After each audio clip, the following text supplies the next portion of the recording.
The video has emerged that purports to show militants of the Islamic State terrorist group beheading 21 Egyptian Coptic Christians kidnapped in Libya. The video, released late Sunday, shows several men in orange jumpsuits being led along the beach, each accompanied by a masked militant. The men are made to kneel and one militant addresses the camera in English before the men are simultaneously beheaded. The brutal murders were portrayed as retaliation against what a masked fighter described as the hostile Egyptian church.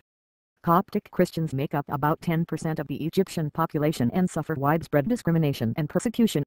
In a televised speech following the killings, Egyptian President Abdel Fattah el-Sissi announced that he was banning all Egyptians from entering Libya and that Egypt reserved the right to respond to the murders, which he called an abhorrent act of terrorism, in a suitable way and at the right time.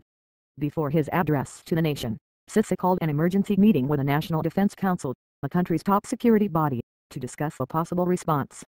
News of the killings first broke on social media on February 12, but the Egyptian government did not comment. The release of the video brought swift responses by religious institutions in Egypt. The Coptic Church in a statement called on its followers to have confidence that their great nation won't rest without retribution for the evil criminals. Al-Azhar, the prestigious Cairo-based seat of Islamic learning, said no religion would accept such barbaric acts. The video follows others last month from the extremist group that showed the immolation death of a Jordanian pilot shot down over Syria and videos showing the execution of 2 Japanese hostages.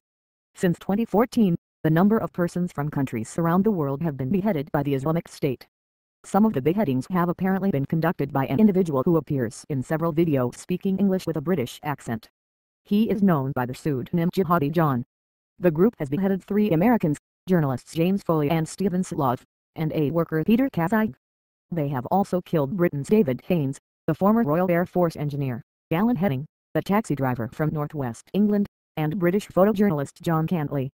Earlier this month the Islamic State group announced the death of American aid worker Kayla Mueller, but blamed her demise on airstrikes by the Jordanian military. The 26-year-old woman had been held by the Islamists for 18 months. Jordan and the United States have denied she was killed in a coalition airstrike.